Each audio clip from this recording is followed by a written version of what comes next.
In this video, I will show you how to use expert option demo account.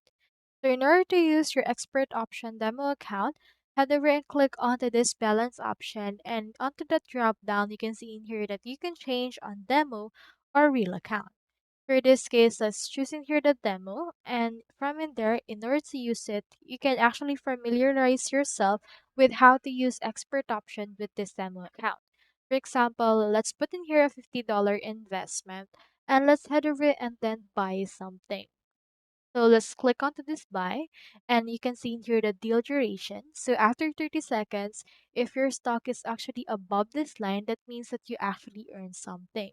So let's hope that after this line actually ends, it stays on top right here.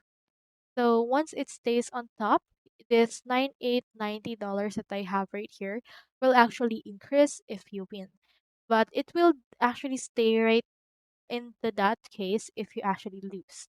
So as you can see right here, I won and I have earning of $94.5.